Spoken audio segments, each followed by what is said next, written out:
Hi and welcome back to Let's Talk About It. If it's your first time here, my name's Lee. Okay, so today I want to talk about the news you receive in mainstream media. So if you're in the UK, Europe or America, much of the news you will be getting on your TV, on your media channels will be giving you a certain, what I believe is a one-sided narrative. I tend to look at media from all different places, and it's obvious that mainstream Western media is given a narrative that Russia is losing in Ukraine and that Russia are indiscriminately bombing and attacking places and slaughtering huge amounts of civilians. Now, of course, in any war, civilians are going to be injured and killed. But the alternative media, if you look at the Russian media and if you look at media from other areas like Al Jazeera and so forth, you'll start to build up a more balanced picture. Now, what you have to remember, during wartime, there is a lot of propaganda and false information. So during wartime, you have to remember there'll be a huge amount of propaganda. So if you look at the Ukrainian side, it will be all pro-Ukrainian. If you look at the Russian side, it will all be pro-Russian. So you have to try and look at news from different areas and try and form a balance. So I was very interested when one of my Twitter followers pointed out an article to me. And that article appeared in a publication called Consortium Times, and they are a sort of investigative journalist type of website. And the article was titled "Pentagon Drops Truth Bombs to Stave Off War with Russia," and it cites a couple of articles. Now, the first article it cites is one that was published in Newsweek, and it gives a different take on the fact that Western media is saying Russia is losing. I'm just going to read a few paragraphs from the article. It says, meanwhile, Western corporate media depending almost exclusively on Ukrainian sources. So this is saying that if you read Western media, they're only sort of giving you what they're finding from Ukraine media. And they report that Russia is losing the war with its military offensive stalled and in frustration has deliberately targeted civilians and flattened cities. However, the Pentagon has leaked two stories to reporters that contradict this. Russia's conduct in the brutal war tells a different story than the widely accepted view that Vladimir Putin is intent on demolishing Ukraine, inflicting maximum civilian damage, and it reveals the Russian leader's strategic balancing act, reported Newsweek in an article entitled "Putin's bombers could devastate Ukraine, but he's holding back. Here's why." The piece quotes an unnamed analyst at the Pentagon's Defense Intelligence Agency saying, "The heart of Kiev has barely been touched, and almost all of the long-range strikes have been aimed at military targets." And a retired US Air Force officer, now working as an analyst for a Pentagon contractor, added, "We need to understand Russia's actual conduct.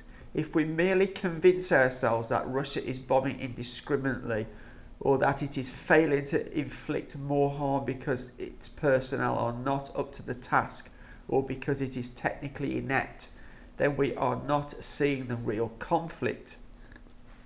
And it goes on to say, in 24 hours of conflict, Russia has flown some 1,400 strike sorties and delivered almost 1,000 missiles.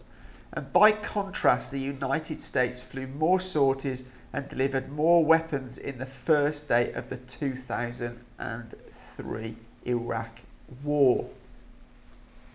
A proportion of those strikes have damaged and destroyed civilian structures and killed and injured innocent civilians, but the level of death and destruction is low compared to Russia's capacity.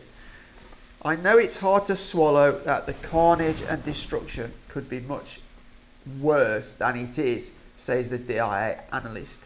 But that's what the facts show. And then a second retired US Air Force officer says, I know that the news keeps repeating that Putin is targeting civilians, but there is no evidence that Russia is intentionally doing so. In fact, I'd say that Russia could be killing thousands more civilians if it wanted to. These Pentagon sources confirm that Putin and the Russian Ministry of Defense have been saying all along that instead of being stalled, Russia is executing a methodical war plan to encircle cities, opening humanitarian corridors for civilians, leaving civilian infrastructure like water, electricity, telephony and internet intact, and trying to avoid as many civilian casualties as possible. So just to make it clear, these are things that can't be 100% believed because they're from unnamed sources. But in my opinion, from reading different sides of the story, this does seem to make sense. I have no doubt in my mind that Russia could have absolutely annihilated Mariupol, for example. They have a large army and they have a lot of weaponry. So I think they could have absolutely destroyed places if they'd have wished. Now, the next thing is, if you listen to President Biden of the USA or Boris Johnson of the UK or EU leaders, they've been talking a lot in the last few days about Russia using biological or chemical weapons. And this second article that this report cites is an article by Reuters.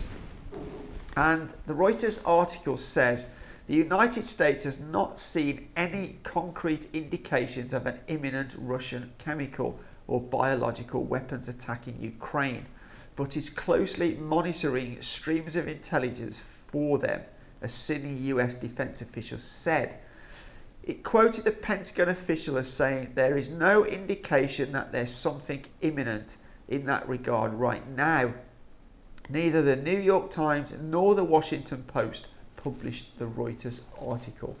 So this is basically the Pentagon saying that they have no information of an imminent biological or chemical weapons attack. So why are the West and leaders talking this potential chemical or biological weapons attack? Why do they keep talking it up? Well, personally, it's possible that they could be laying the ground for a false flag operation, like what happened in Syria, where a group carried out a chemical attack and they tried to pin it on the Syrian government of Assad. And it was proven beyond any doubt that it was not the government. Now, could that be what they're trying to do here? I'd love to know what you think in the comments down below.